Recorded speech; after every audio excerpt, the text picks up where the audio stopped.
Scale business हो चाहे वो लार्ज स्केल बिजनेस हो, किसी भी अकाउंटिंग या किसी भी बिजनेस में हमको अकाउंटिंग की बहुत बेसिक नीड होती है, बहुत इंपॉर्टेंस होता है अकाउंटिंग का। अकाउंटिंग क्या काम करता है? अकाउंटिंग ये काम करता है कि हमारे डे टू डे लाइफ में जो भी ट्रांजेक्शन्स हम लोग करते हैं, जो भी हम लोग सेल करते हैं, चाहे जो भी हम लोग परचेज करते हैं, उस चीज़ का रिकॉर्ड किसी भी जगह पे होना या किसी भी कंप्यूटर या टेक्नोलॉजिकल सिस्टम में होना, उस चीज़ को अकाउंटिंग बोला जाता है। बुकिश लैंग्वेज में समझाऊँ तो उसका मीनिंग बताती हूँ आपको। The word book keeping is the combination of two words, book plus keeping. The word book means to record of an account, the word keeping means to maintain और to the keep. मतलब book keeping क्या होता है? सबसे पहला word क्या है? Book keeping. Accounting के आपके इंट्रोडक्शन टू अकाउंटिंग वाले चैप्टर में सबसे पहला वर्ड है बुक कीपिंग। बुक कीपिंग से आप क्या समझते हैं?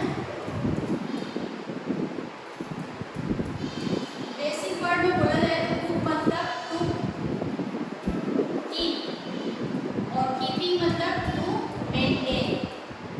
मतलब किसी भी बुक को हम लोग अगर मेंटेन करके चलते हैं तो उसको हम लोग बुक कीपिंग बोलते हैं। फॉर एग्जाम्पल हम हमारे क्लास के हिसाब से देखा जाए तो 11th क्लास में आप लोगों को बहुत सारे बुक्स मिलते हैं।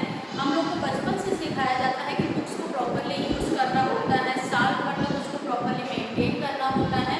क्यों ये चीज़ सिखाते हैं? ताकि हम लोग उस चीज़ को, उस बुक को साल भर तक उसको यूटिलाइज कर सकें, इस्तेमाल कर सकें। उसी को बोला जाता है बुक कीपिंग।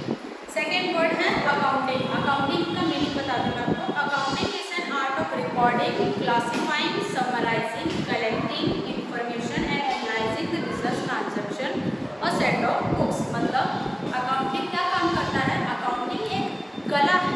क्या करता है? कला है जो हम हमारे बिजनेस में यूज़ करते हैं। किस चीज़ में? क्लासीफाई करने के लिए, समराइज करने के लिए और इंफॉर्मेशन कलेक्ट करने के लिए और एनालाइज करने के लिए कि हम लोग हमारे बिजनेस में डे टू डे कितना काम करते हैं, हमारे बिजनेस से कितना सामान बाहर जाता है या हमारे बिजनेस में कितना माल अंदर आता है, और उस बेसिस पे हम लोग अकाउंटिंग को मेंटेन करते हैं किसी भी बुक में। या फॉर एग्जाम्पल के पहले के टाइम पे बुक्स में मेंटेन किया जाता था, जैसे बुक्स में पेंसिल, जैसे आज आप लोग स्कूल में बना रहे हैं उसी टाइप का बनाया जाता था। आज के समय में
समराइजिंग क्या होता है, मतलब हम लोग हमारे बुक ऑफ अकाउंट्स में रिकॉर्ड करवाते हैं ट्रांजेक्शन्स को, हर ग्रुप को, हर अलग अलग यूनिट को अलग अलग मेजर करके, अलग अलग क्लासीफाई करके, अलग अलग नेचुरली अलग अलग ग्रुप में डिवाइड करने के बाद हम लोग समराइज करते हैं। समराइज मतलब हम लोग हमारे महीने में, महीने की बेसिस पे भी देखते जाते हैं लोग, क्वार्टरली बेसिस पे देखते हैं, ओवर एनुअल बेसिस पे। इन सब चीज़ों को देखना होता है, वापस गो थ्रू करना होता है, और फिर हम लोग उसको एनालाइज करते हैं कि हाँ हमारा मंथली बेसिस पे कितना प्रॉफिट हुआ था या कितना लॉस हुआ था, या क्वार्टरली बेसिस पे या फिर एनुअल बेसिस पे इस चीज़ को किया जाता है। As you all